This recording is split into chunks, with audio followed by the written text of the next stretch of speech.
So finally, we get to actually braid some wire. So you're just going to need a drill for something like this, unless you want to twist it by hand, which I don't want to do, so I'm going to use a drill. And you're going to need a couple of hooks, and these are just door hooks. You could use a bent nail for that matter. These were around, so it's a nice smooth hook so it won't catch up on the copper. So the first braid I want to show you guys is the easiest braid that I know, and it's something that I actually used to use in industry when I needed to increase the strength of let's say I had steel wire that I was looking to secure down a tarp to a hoarding. I wanted that wire to be as strong as possible, so you can actually do this to double up some steel wire and give it more integrity. But it has a great benefit with copper. So I'm going to show you guys how to do that. It is almost cheating when you realize just how easy it is. Take these two ends, stick them in something that's going to hold them fairly secure. Over here, and take those two ends, make sure that this wire is nice and even, and take those two ends, double it back, and then twist it clockwise. At this point, you just want to take your drill, take that knot that you just established, and get it right in the center of that chuck. And then tighten your chuck down on it. At this point, you want to pull it out. Get all the slack out of both of those lines. And slowly, you want to spin it in a clockwise direction, same as you had spun your knot. Just start braiding away.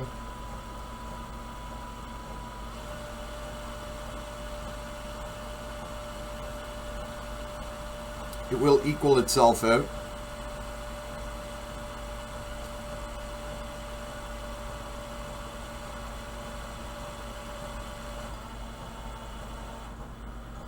Once you have something that is fairly uniform,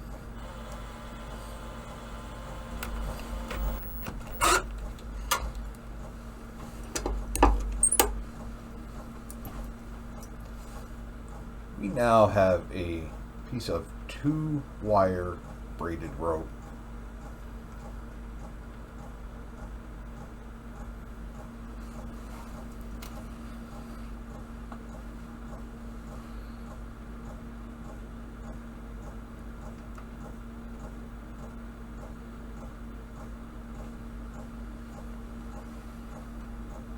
But you will notice that the braid itself is not entirely uniform, and that's because there was no braiding block involved, and it was just reliant on the amount of tension that I had as to how loose or tight that braid was going to turn out.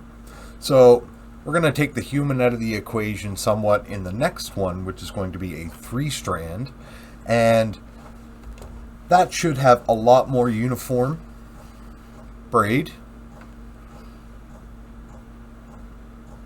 than this, but even this is quite beautiful and has a ton of uses, which I'll show you guys. So on the 3-strand, as we established before, I had this block made up, and I'd use that to make some other 3-strand copper rope. This is kind of my setup for this.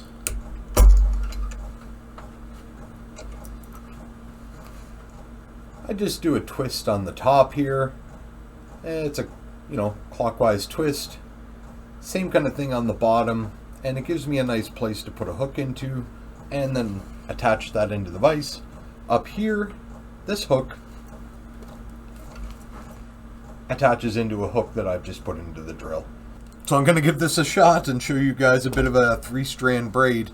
Something unique about this one, I decided to add in a I added in a stainless steel wire to 2 copper wires, and what I'm hoping to do there is really get a super nice effect between the copper offsetting the stainless. So let's see if that turns out.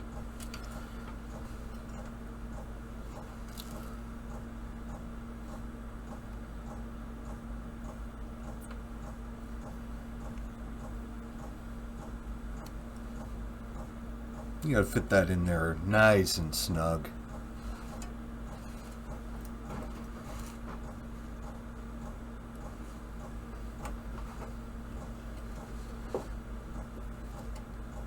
Take out as much of the slack as you can. Get her hooked up. Make sure I'm spinning in the right direction with it. And off we go. So I'm just going to grip the block and then kind of feed it through as this taper pushes the block through. I'm just going to apply a little back pressure to make sure the braid comes out even.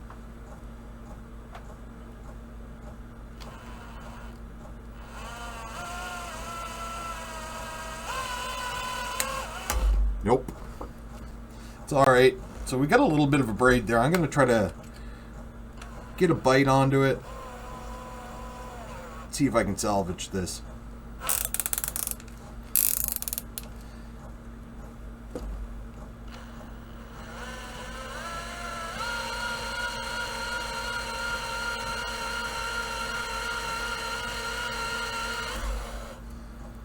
Yeah, that's going okay.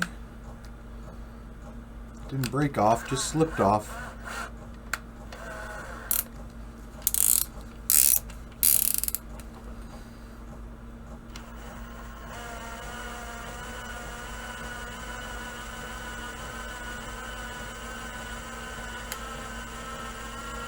There we go. All right.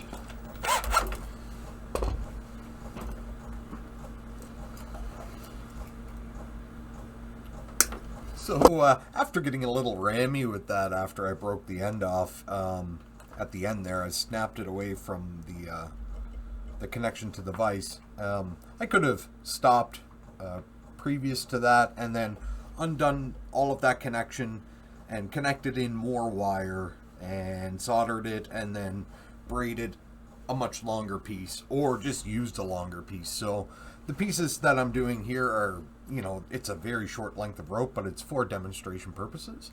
So I'm going to get you guys a really nice look at this. It turned out great.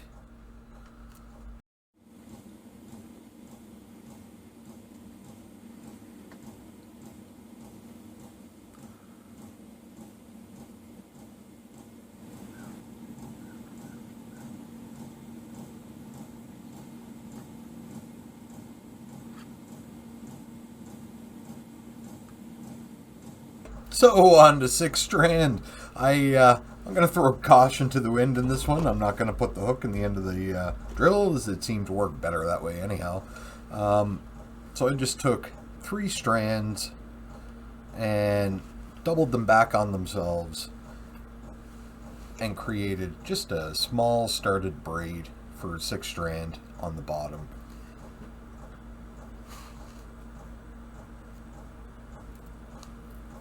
I will still use a hook in the vice grips vise, and so I'm going to get this all set up here in the block, and then I'm going to kind of talk myself through it, I guess. Alright, as you can see, everything here is really nice and straight. No kinks, no crossovers, anything like that. Giving myself the best chance here for this 6 braid. Wish me luck. Should work, in theory. I mean, there's no reason this should not work. Right?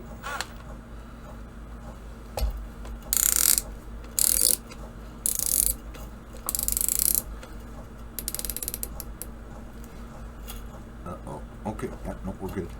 Are we good? No, we're not good. That would have been catastrophic.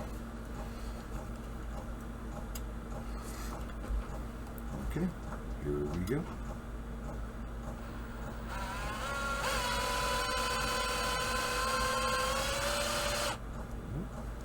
I feel like it's slipping out on the bottom, but that's turning out okay. That needs a little bit more pressure. This one here is a little bit too long. That's okay. Another loop up there. There we go. That's better.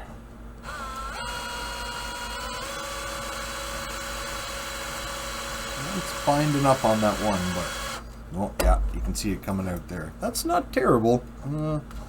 Okay, I'll take the slack out of that one too.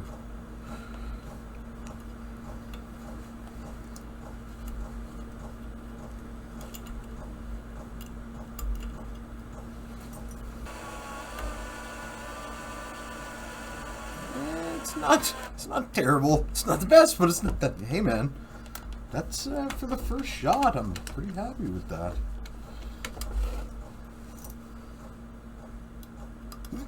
I didn't break it this time.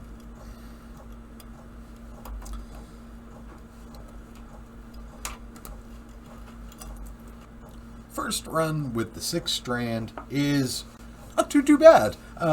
So apart from the tool, I think the tool itself is quite sufficient for doing a 6 strand braid. But there's also a bit of a, let's say, a hands-on knack that I'm getting better at, but I'm certainly, I'm not quite there. So as this drill spins, variable speed. So I have to try to compensate for that with the block. So in the future, I may try to put a stop in here or something like that so that I can at least have a consistent RPM. As well as, you may have noticed that on the end here, when I put these in, they were the same length.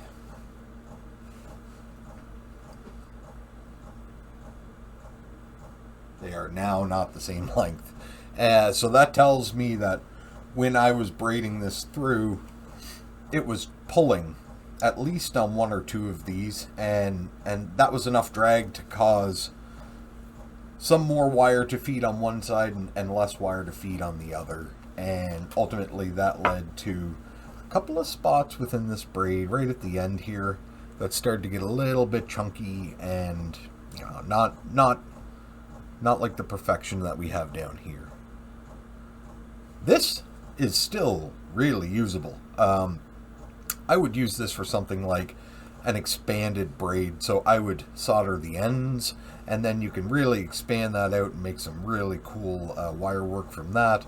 But this pristine braid right here, this is what you would want if you were to do another braid with this same material, so that you could get a really consistent finish.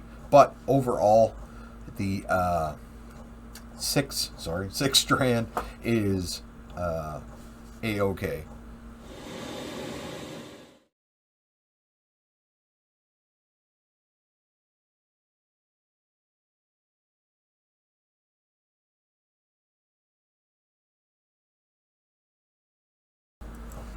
So, at the risk of making a long video even longer, here we sit with a ton of different selections of braiding. So 1s, 2s, 3s, 4s, right up to 7s. This is a short portion of a 9.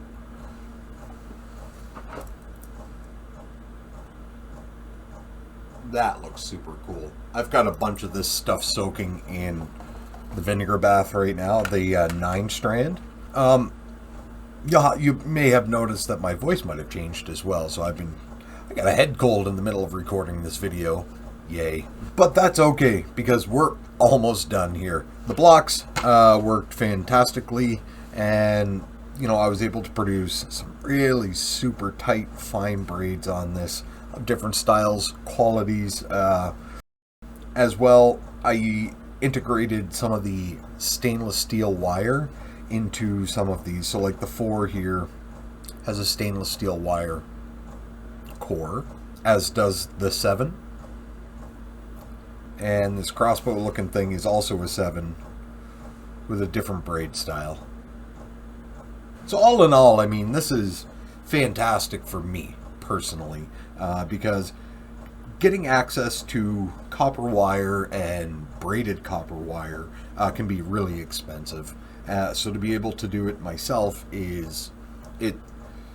it's the difference between being able to do this and not being able to do this. That's how expensive this stuff can get.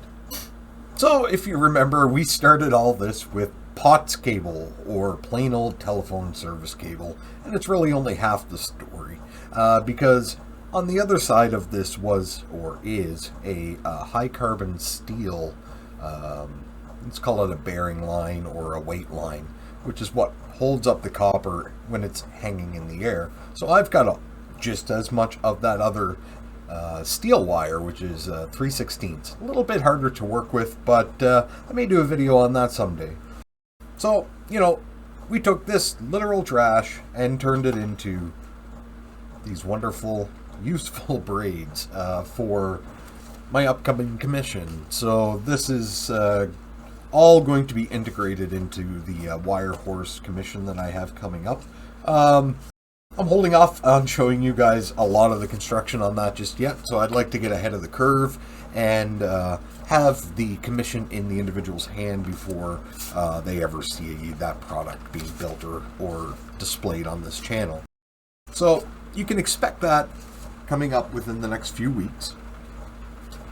I'm going to do some interesting work to the rest of these strands here just before we end the video out, and I'll just kind of do a sweeping shot and to show you how you can transform some of these braids and make them pop. And just as a reminder, in this shot, absolutely everything that was used to create this. Pretty cheap. Oh, and Occam's razor.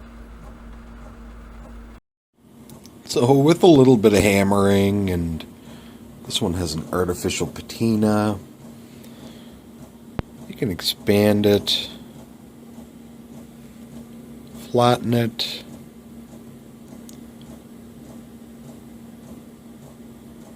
world's your oyster with this stuff. Anyhow, I hope you guys found this interesting. Take care.